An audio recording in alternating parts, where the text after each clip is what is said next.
주하로 묵상하는 삶 7월 20일 화요일의 말씀입니다. 본문은 여호수아 8장 18절부터 29절까지의 말씀이고 하나님의 편이라는 제목을 가지고 말씀 묵상 해보도록 하겠습니다. 먼저 본문 말씀 함께 읽고 시작하겠습니다. 여호와께서 여호수아에게 이르시되 내 손에 잡은 단창을 들어 아이를 가리키라. 내가 이 성읍을 내 손에 넘겨주리라. 여호수아가 그의 손에 잡은 단창을 들어 그 성읍을 가리키니 그의 손에 드는 순간에 복병이 그들의 자리에서 급히 일어나 성읍으로 달려들어가서 점령하고 곧 성읍에 불을 놓았더라. 아이 사람이 뒤를 돌아본즉 그 성읍의 연기가 하늘에 닿은 것이 보이니 이 길로도 저 길로도 도망할 수 없이 되었고 광야로 도망하던 이스라엘 백성은 그 추격하던 자에게로 돌아섰더라. 여호수아와 온 이스라엘이 그 복병이 성읍을 점령함과 성읍의 연기가 오름을 보고 다시 돌이켜 아이 사람들을 쳐 죽이고 복병도 성읍에서 나와 그들을 치매 그들이 이스라엘 중간에 든지라. 어떤 사람들은 이곳에서 어떤 사람들은 저쪽에서 쳐 죽여서 한 사람도 남거나 도망하지 못하게 하였고 아이 왕을 사로잡아 여호수아 앞으로 끌어왔더라. 이스라엘이 자기들을 광야로 추격하던 모든 아이 주민을 들에서 죽이되 그들을 다 칼날에 엎드러지게 하여 진멸하기를 마치고 온 이스라엘이 아이로 돌아와서 칼날로 죽이매 그날에 엎드러진 아이 사람들은 남녀가 모두 12,000명이었더라. 아이 주민들을 진멸하여 바치기까지 여호수아가 단창을 잡아 든 손을 거두지 아니하였고 오직 그 성읍의 가축과 노력한 것은 여호와께서 여호수아에게 명령하신 대로 이스라엘이 탈취하였더라. 이에 여호수아가 아이를 불살라 그것으로 영원한 무더기를 만들었더니 오늘까지 황폐하였으며 그가 또 아이 왕을 저녁 때까지 나무에 달았다가 해질 때에 명령하여 그의 시체를 나무에서 내려 그 성문어기에 던지고 그 위에 돌로 큰 무더기를 쌓았더니 그것이 오늘까지 있더라. 아멘. 한참 퇴각하던 중에 있던 여호수아에게 여호와 하나님께서 새로운 명령을 말씀하십니다. 단창을 잡고 아이를 가리키라고 말씀을 하십니다. 그리고 그것은 하나님께서 아이를 넘겨주시기 위한 약속이면서 동시에 신호이기도 했습니다. 여호와 하나님께서 말씀하셨을 때 여호수아는 그 말씀에 순종하여서 단창을 들고 아이를 가리키는데 그 신호를 바탕으로 이스라엘에 있던 그 골짜기 가운데 매복해 있던 병사들은 일어나서 아이성으로 진격하게 되고 아이성은 바로 그 즉시 대패하고 그 성을 빼앗기게 됩니다.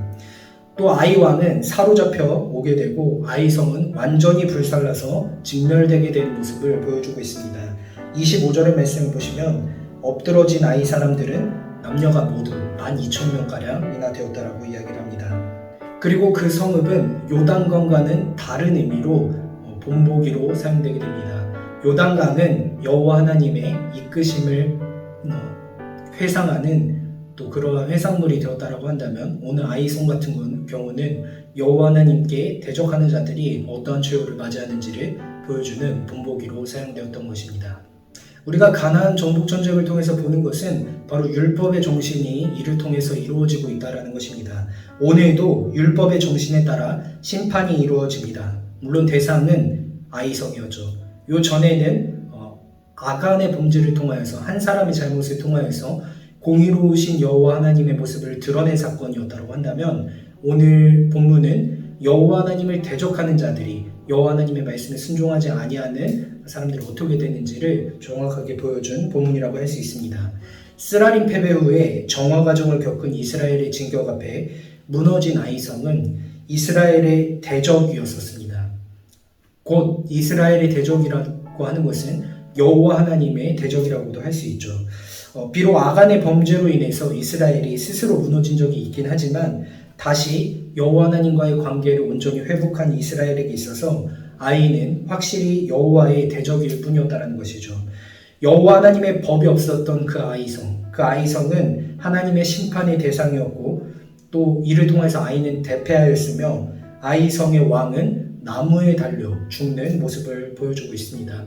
우리가 성경 속에서 종종 나무에 달려 죽는 경우가 있는데 이것은 이제 예수님을 예표하는 경우로도 사용이 되지만 오늘 이제 이 아이성의 아이왕 같은 경우는 그러한 것은 아니죠.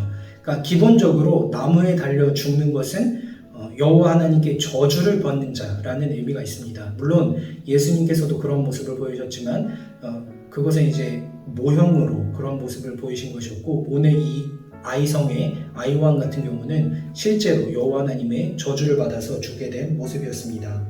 밑에 각절을 참조하시면 좋을 것 같고, 오늘 말씀 기억하시면서 영원하신 여호와의 율법은 폐하여지지 않는다라는 사실을 기억하면서 여호와 하나님께서 우리의 편에 서는 것보다 우리가 그 영원하신 여호와 하나님의 말씀 가운데, 율법 가운데 서는 것이 더 중요하다. 여호와의 대적은 멸망하여질 것이고 여호와 하나님의 편에 선 자들은 영원한 생명을 얻을 것이다 라는 사실을 기억하시면서 그 여호와 하나님의 편에 서서 여호와 하나님의 말씀에 순종해 나가시는 우리 청년부원들 되시길 소망합니다.